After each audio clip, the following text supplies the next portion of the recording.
Eu quero, neste momento, me dirigir ao povo brasileiro para dizer algumas das matérias que penso devam ser por mim agora enfrentadas. E eu o faço, naturalmente, com muita cautela, porque, na verdade, sabem todos que há mais de um mês eu me recolhi exata e precisamente para não aparentar que eu estaria cometendo algum ato, praticando algum gesto com vistas a ocupar o lugar da senhora Presidente da República.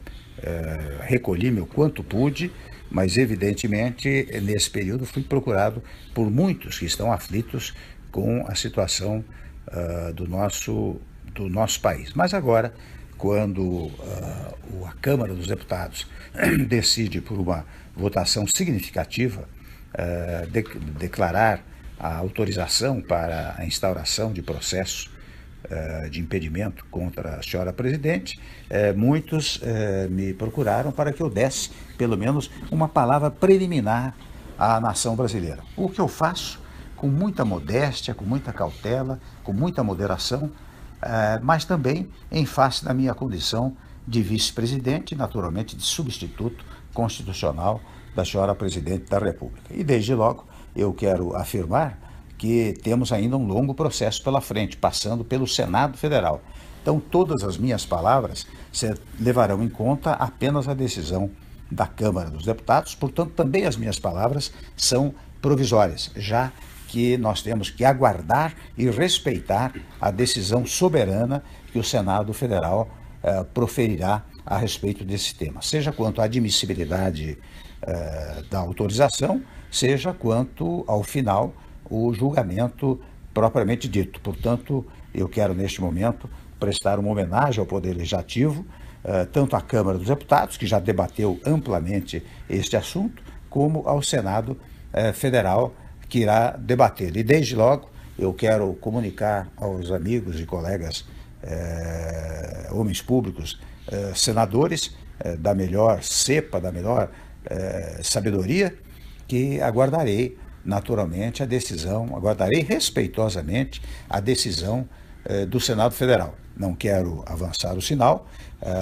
até imaginaria que eu poderia falar depois da decisão do Senado, mas evidentemente sabem todos os que me ouvem que quando houver a decisão definitiva, a decisão do Senado, eu preciso estar preparado para enfrentar os graves problemas que hoje afligem o nosso país. E desde logo quero dizer aos que me ouvem que repetir, na verdade, o que tenho pregado ao longo do tempo. Os senhores sabem, os brasileiros sabem, que há mais de 8, 10 meses tenho feito pronunciamentos referentes à pacificação do país, à unificação do país, porque é chocante, para não dizer tristíssimo, verificar os brasileiros controvertendo-se entre si, disputando ideias e espaços.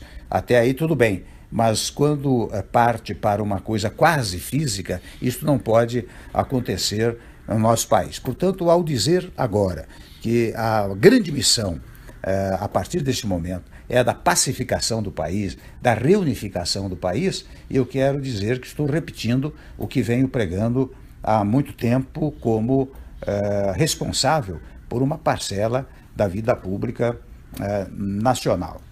Devo dizer também, isto fica para aconteça o que acontecer no futuro, que é preciso um governo de salvação nacional e, portanto, de união nacional. É preciso que se reúnam todos os partidos políticos e todos os partidos políticos estejam dispostos a dar a sua colaboração para tirar o país da crise. Sem esta unidade nacional, penso que será difícil tirar o país da crise em que nos encontramos. Para tanto, é preciso diálogo. O fundamental agora é o diálogo. Em segundo lugar, a compreensão. E em terceiro lugar, para não enganar ninguém, a ideia de que nós vamos ter muitos sacrifícios pela frente. Sem sacrifícios, nós não conseguiremos também avançar para retomar o crescimento e o desenvolvimento que pautaram a atividade do nosso país nos últimos nos últimos tempos, antes desta última gestão.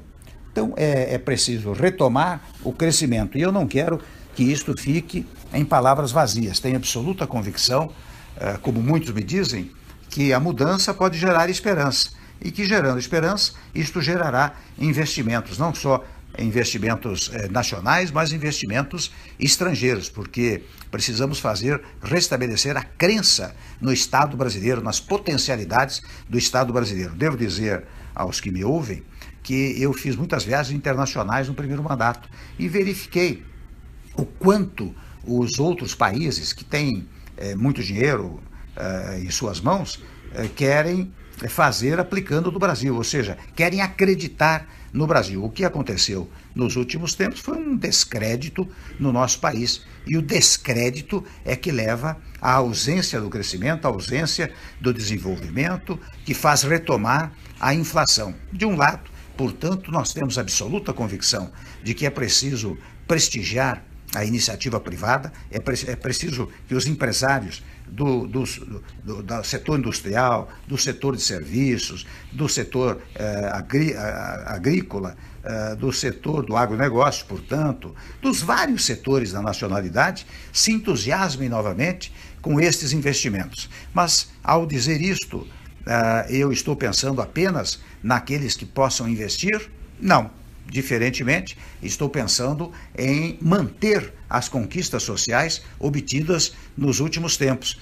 Por exemplo, o emprego é uma coisa fundamental para todos os brasileiros. Para que haja emprego, é preciso uma conjugação dos empregadores com os trabalhadores. Você só tem emprego se a indústria, o comércio, as atividades de serviços todas estiverem caminhando bem. É a partir daí que você tem emprego e com isto você pode retomar o emprego. De outro lado, eu devo dizer também que de fora parte um projeto pela empregabilidade plena, é preciso manter certas matérias sociais, porque nós todos sabemos que o Brasil ainda é um país pobre e, portanto, e eu sei que dizem que de vez em quando que se outrem assumir, nós vamos acabar com o Bolsa Família, vamos acabar com o Pronatec, vamos acabar com o FIES. Isto é falso, é mentiroso e é fruto desta política mais rasteira que tomou conta do país. Portanto, neste particular, eu quero dizer que nós deveremos manter esses programas e até, se possível, revalorizá-los e ampliá-los.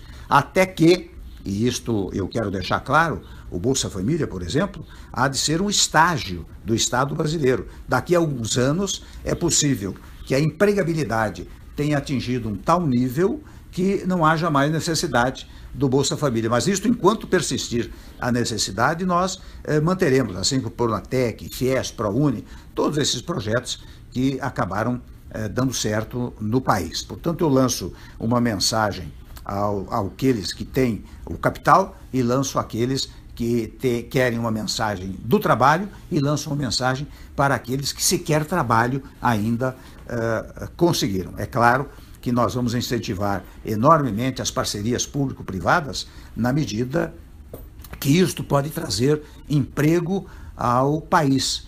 Nós temos absoluta convicção de que hoje, mais do que nunca, o Estado não pode tudo fazer. O Estado depende da atuação dos setores produtivos do país. Empregadores de um lado, trabalhadores de outro lado. Estes setores produtivos é que, aliançados, vão fazer a prosperidade do Estado brasileiro. O Estado brasileiro tem que cuidar de segurança, da saúde, da educação, enfim, de alguns temas fundamentais que não podem sair da órbita pública, mas o mais tem que ser entregue à iniciativa privada no sentido da conjugação da ação entre trabalhadores e empregadores. E neste particular, nós pretendemos fazer várias reformas que incentivem esta harmonia entre esses dois setores da produção brasileira. Tudo isto que estou a dizer significará, devo registrar, sacrifícios iniciais para o povo brasileiro, em primeiro lugar. Em segundo lugar, não quero gerar nenhuma expectativa falsa. Não pensemos que, se houver uma mudança do governo, em 3, 4 meses estará tudo resolvido. Em 3, 4 meses pode começar a ser encaminhado para resolvermos a matéria ao longo do tempo. Se houver este governo de transição, ou se não houver fica esta sugestão que eu estou fazendo para o governo que vier a manter-se, ficam estas sugestões, que, reitero, não são sugestões por mim formuladas ou formatadas neste momento, mas que foram feitas ao longo do tempo. Há reformas que são fundamentais para um país. Nós todos sabemos, não é possível. Agora, toda e qualquer reforma não alterará os direitos já formatados, já adquiridos pelos cidadãos, mas nós temos que preparar o país do futuro. Muitas matérias até estão em tramitação no Congresso Nacional e nós queremos ter uma base parlamentar muito sólida que nos permita conversar com a classe política, mas conversar também com a sociedade. Os senhores sabem, os que assistiram às minhas palestras nos últimos tempos, que eu faço uma distinção e uma conjugação entre governo, governança e governabilidade, para dizer que o governo são os órgãos constituídos, não tem a menor dúvida, legislativo, executivo, judiciário. A governança vem exatamente pelo apoio político que o governo consegue dos partidos políticos e do Congresso Nacional. Mas é preciso mais do que isso, é preciso a governabilidade. E a governabilidade